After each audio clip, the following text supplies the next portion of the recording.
Welcome in प्रखर paramedical institute of science में आपका स्वागत है। आज हम एक टॉपिक पढ़ेंगे ब्लड बैंकिंग का, जिसका नाम है ब्लड ग्रुप की पहचान करना। और इसके मुख्य रूप से दो तरीके होते हैं।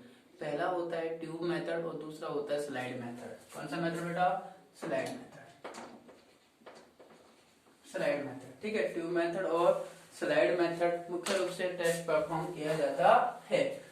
स्लाइड मेथड और ट्यूब मेथड फर्स्ट पढ़ेंगे हम लोग। यहाँ पे हम लोग ओनली पढ़ेंगे ट्यूब मेथड। और ट्यूब मेथड परफॉर्म करने से पहले सबसे पहले पढ़ेंगे प्रिंसिपल। प्रिंसिपल क्या होता है समझिए इसका। देखो, हम किसी भी ब्लड का टेस्ट का पता लगाने के लिए, ब्लड ग्रुप का पता लगाने के लिए उसके ब्लड से सैंपल लेते हैं और उस सैंपल में हम सेल लेते हैं। ओनली क्या लेते हैं? सेल।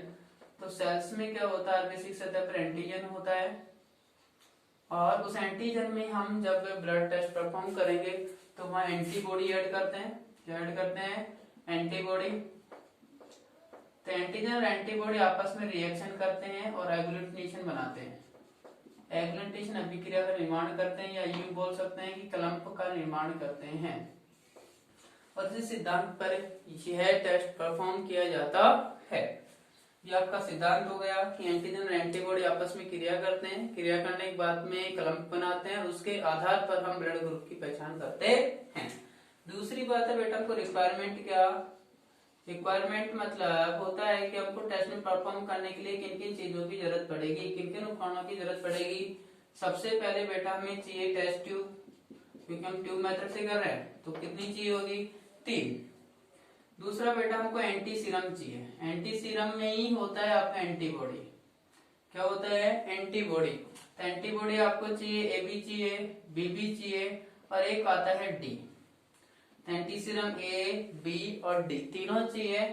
यदि आपको पहचानने में परेशानी होती है तो इनके कलर होता है। A का ब्लू कलर होता है, B का येलो कलर होता है और D का जो कलर होता है वो कलर लेस होता है। तो एंटी सीरम लेते हैं A, B और D।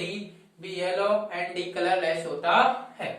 इसके बाद में बेटा NS लेते हैं। NS 20.9% कंसंट्रेशन में लेते हैं, क्योंकि हीमोलाइसिस से बचने के लिए हम जो नॉर्मल सलाइन का उपयोग करते हैं वो 0.9 कंसंट्रेशन में लेते हैं। इसके आपको बाद में पिपेट चाहिए, मिलाने की चाहिए लिए, ठीक है। सेंट्रीफ्यूज मशीन चाहिए आपको, और सेंट्रीफ्यूज मशीन के बाद में आपको चाहिए बेटा वॉच, घड़ी, टाइम देखने के लिए। इसके अलावा शायद अपन को जो चाहिए होगा वो हम आगे देख लेंगे साथ के साथ में, ठीक है। तो रिक्वायरमेंट हो गया। तो ये टेस्ट ऐसे होता है, ये रिक्वायरमेंट आर्टिकल्स की जरूरत पड़ती है। अब हम पढ़ेंगे बेटा प्रोसीजर की, टेस्ट परफॉर्म कैसे किया जाता है। प्रोसीजर देखो, सबसे पहले हम ध्यान रखें प्रिपेयर सेल सस्पेंशन। अब सेल सस्पेंशन भी बनाएंगे और वो भी कितना परसेंट में? 5% में। कैसे बनाते समझ लेना, बार बार आएगा, मैं एक बार समझा देता हूँ, ठीक है। समझने की कोशिश करें। हम सेल सस्पेंशन क्यों बना रहे हैं? क्योंकि सर हमको आरबीसी चाहिए। क्या चाहिए? आरबीसी का सैंपल चाहिए, नो प्लाज्मा नहीं चाहिए। हमको आरबीसी चाहिए क्योंकि एंटीजन वही होता है, एंटीबॉडी तो आप बाहर से डाल रहे हैं जब तो रिएक्शन होएगा। यदि प्लाज्मा ले लेते तो वहां एंटीबॉडी मिलता है, एंटीबॉडी आप डालते तो फिर कोई रिएक्शन नहीं होती, ठीक है। तो कैसे बनाते हैं देखिए बेटा, टेस्ट ट्यूब लेते हैं। टेस्ट ट्यूब में 5 ड्रॉप ब्लड के सैंपल की डालते हैं। ये रह गया आपका ब्लड सैंपल भी चाहिए, ठीक है।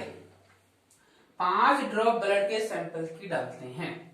इसके बाद में टेस्ट ट्यूब का 3 भाग, 4 में से कितना भाग?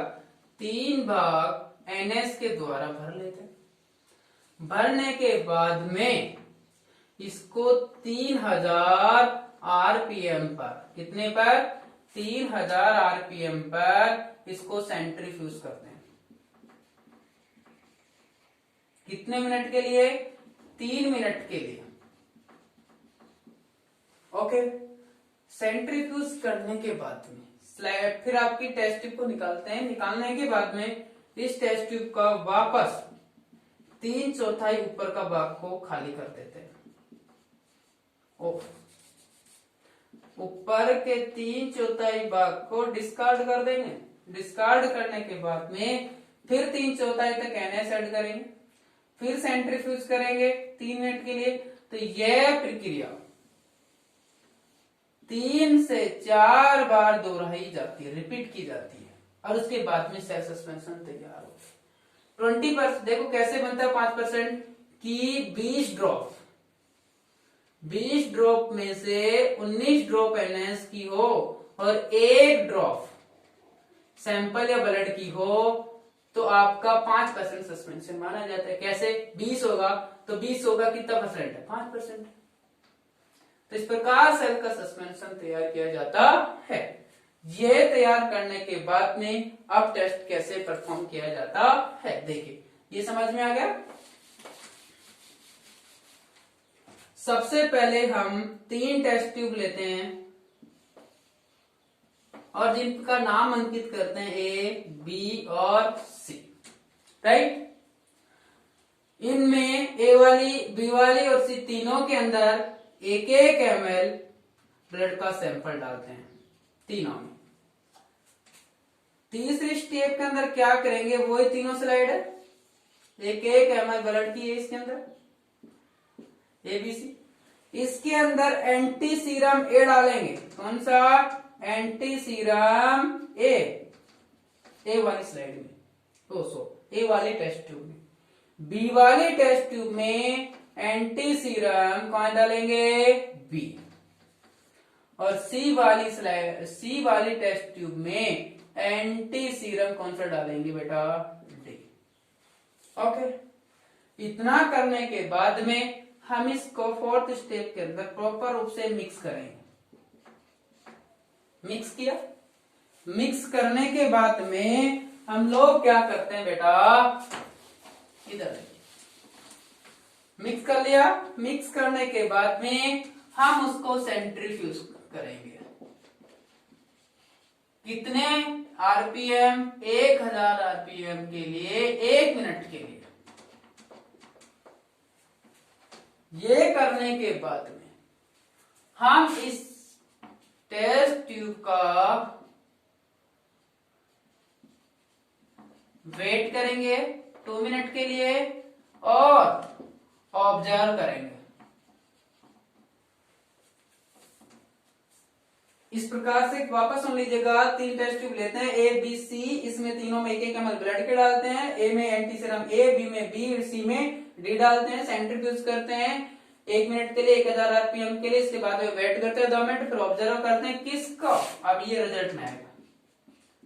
रिजल्ट में इसको ऑब्जर्व करेंगे तो ऑब्जर्व फॉर क्लम्प के लिए ये टेस्ट ट्यूब थी आपके पास में 1, 2 और 3। सुनिएगा, टेस्ट ट्यूब ए, बी और सी, इसके अंदर एंटी सीरम ए डाला था, इसके अंदर बी और इसके अंदर डी। सही। यदि इन तीनों में से, सबसे पहले इसको तो छोड़ दे बेटा, बाद में बात करेंगे, इन दोनों की बात करते हैं, ब्लड ग्रुप का पता कैसे लगाएं।